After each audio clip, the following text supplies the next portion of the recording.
Segment 1, Introduction to Freud and Psychoanalytic Theory. Introduction. Sigmund Freud was an Austrian neurologist and psychiatrist who is considered the father of psychoanalysis. Psychoanalysis is a theory of personality development and psychotherapy that was developed by Freud in the late 19th and early 20th centuries. Freud's psychoanalytic theory is based on the idea that the human mind is divided into three parts: the conscious mind, the preconscious mind, and the unconscious mind. The conscious mind is the part of the mind that we are aware of and that we use to control our thoughts, behaviors, and emotions. The preconscious mind is the part of the mind that contains thoughts and memories that are not currently in our conscious awareness, but that can be easily brought to conscious awareness.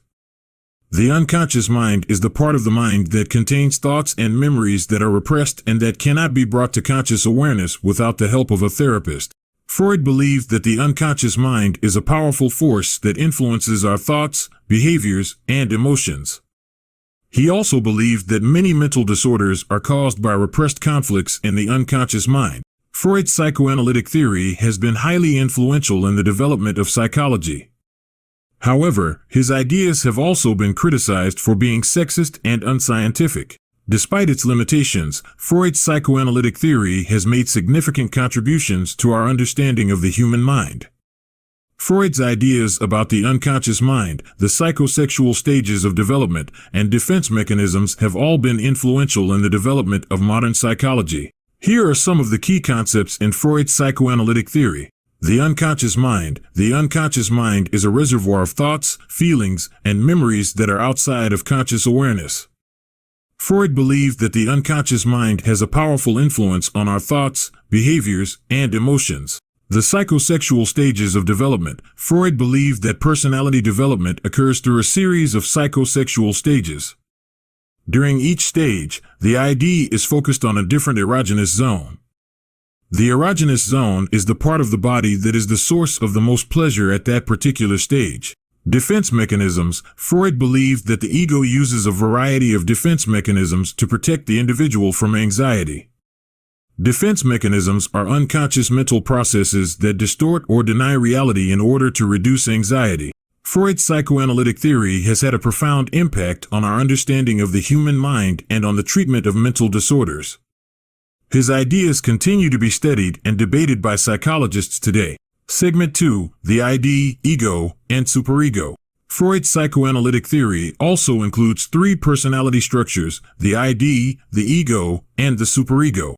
The ID is the primitive part of the personality that is driven by basic instincts and desires. The ID is responsible for our basic needs and wants, such as hunger, thirst, and sex. The ID also contains our aggressive and destructive impulses. The ego is the rational part of the personality that mediates between the ID and the superego. The ego is responsible for reality testing and for making decisions that are in our best interests.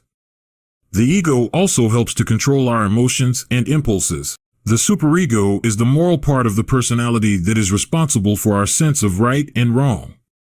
The superego is developed through internalization of parental values and societal norms. Freud believed that the ID, ego, and superego are constantly in conflict with each other. The ID wants to satisfy its basic needs and desires, the ego wants to make decisions that are in our best interests, and the superego wants us to behave in a moral and ethical way. The ego is responsible for trying to balance these competing forces and to maintain a sense of harmony within the personality. When the ID, ego, and superego are in balance, we are able to function in a healthy and adaptive way. However, when the ID, ego, and superego are out of balance, it can lead to psychological problems. For example, if the ID is too powerful, the individual may act impulsively and without regard for the consequences of their actions. If the ego is too powerful, the individual may become overly rational and detached from their emotions. And if the superego is too powerful, the individual may become overly moralistic and guilt-ridden. Freud's concept of the ID, ego, and superego is one of the most important and influential concepts in psychoanalytic theory. It has helped us to understand the complex nature of the human personality and the different forces that compete for our attention and influence our behavior. Here are some examples of how the ID, ego, and superego might play out in everyday life. ID, a person who is feeling very hungry might have the urge to eat a large, unhealthy meal, even though they know it is not good for them. This is an example of the ID's desire for immediate gratification. Ego, a person who is trying to lose weight might resist the urge to eat the unhealthy meal, even though they are feeling very hungry. This is an example of the ego's ability to delay gratification in order to achieve a long-term goal. Superego, a person who is feeling guilty about stealing something from a store might return the item, even though they know they will get in trouble. This is an example of the superego's moral conscience. The ID, ego, and superego are constantly in conflict with each other, and the ego is responsible for trying to balance these competing forces. When the ID, ego, and superego are in balance, we are able to function in a healthy and adaptive way. However, when the ID, ego, and superego are out of balance, it can lead to psychological problems. Segment 3. The psychosexual stages of development. Freud believed that personality development occurs through a series of psychosexual stages. The psychosexual stages are: oral stage, birth to 1 year; anal stage, 1 to 3 years; phallic stage, 3 to 6 years; latency stage, 6 to 12 years; genital stage, puberty to adulthood. During each psychosexual stage, the ID is focused on a different erogenous zone. The erogenous zone is the part of the body that is the source of the most pleasure at that particular stage. Oral stage. During the oral stage, the erogenous zone is the mouth. Infants derive pleasure from sucking, biting, and chewing. Anal stage. During the anal stage, the erogenous zone is the anus. Toddlers derive pleasure from controlling their bowel movements and from playing with their feces. Phallic stage. During the phallic stage, the erogenous zone is the genitals. Children become aware of their sexuality and begin to explore their bodies. They also develop an interest in the opposite sex. Latency stage. During the latency stage, the ID's sexual urges are repressed. Children focus their energy on developing their social skills and intellectual abilities. Genital stage. During the genital stage, the ID's sexual urges are reawakened. Adolescents become interested in romantic relationships and sexual activity. Freud believed that if a person's ID is not adequately satisfied during a particular psychosexual stage, they may become fixated at that stage. Fixation can lead to personality problems in adulthood. For example, a person who is fixated at the oral stage may be overly dependent on others or may have a tendency to overindulge in food or drink. A person who is fixated at the anal stage may be overly obsessive-compulsive or may have a tendency to be withholding or controlling. And a person who is fixated at the phallic stage may be overly competitive or may have a tendency to be promiscuous. Freud's theory of the psychosexual stages of development has been criticized for being sexist and unscientific. However, it remains one of the most influential theories of personality development.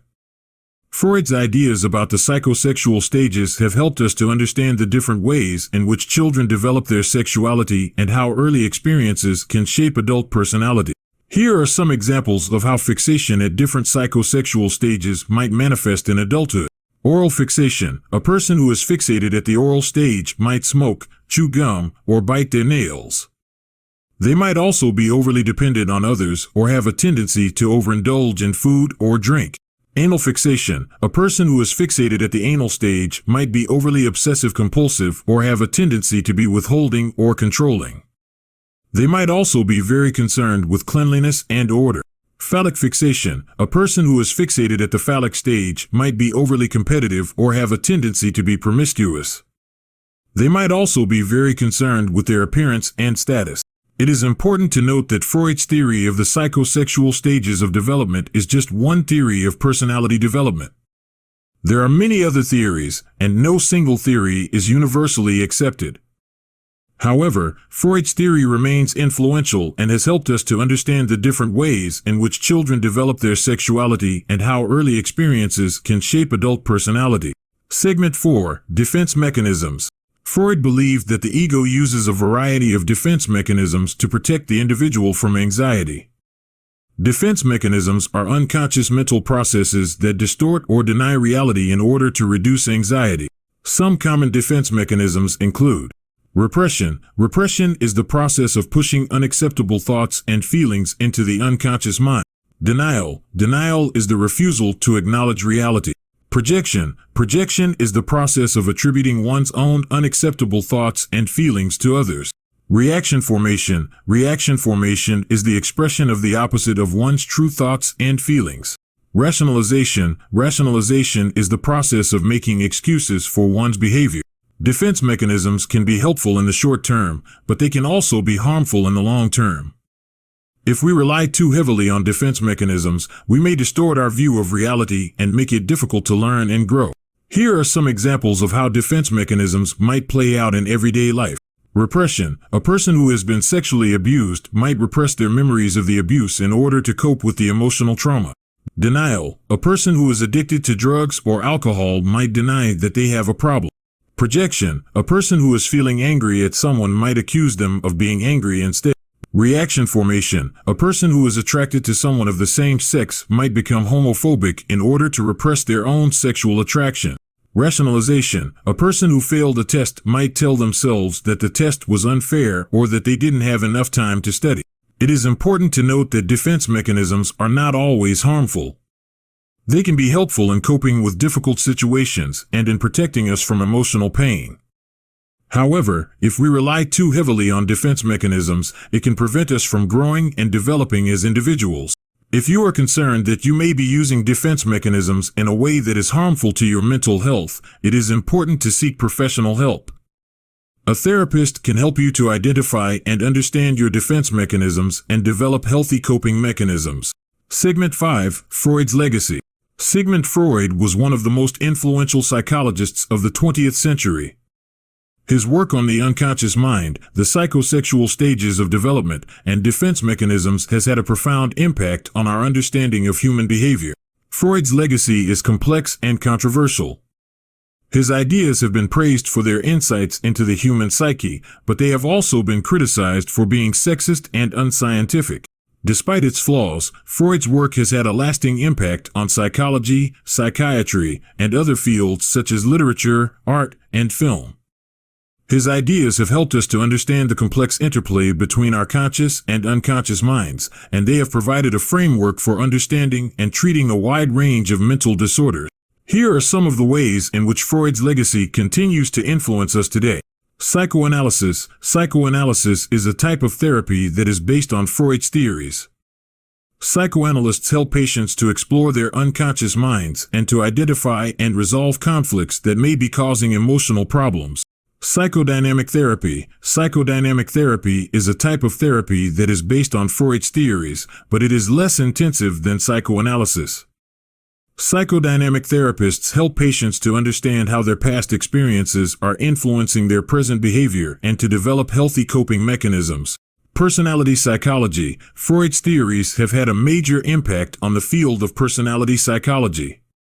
Personality psychologists study the different ways in which people develop and function, and they use Freud's theories to explain a wide range of personality traits and behaviors. Popular culture. Freud's ideas have also had a significant impact on popular culture. His theories have been referenced in countless books, movies, and TV shows. Freud's work has helped us to understand the complex world of the human mind, and it continues to be relevant today. Freud's legacy is complex and controversial, but there is no doubt that he was one of the most influential psychologists of the 20th century. His work has had a profound impact on our understanding of human behavior, and his legacy continues to influence us today.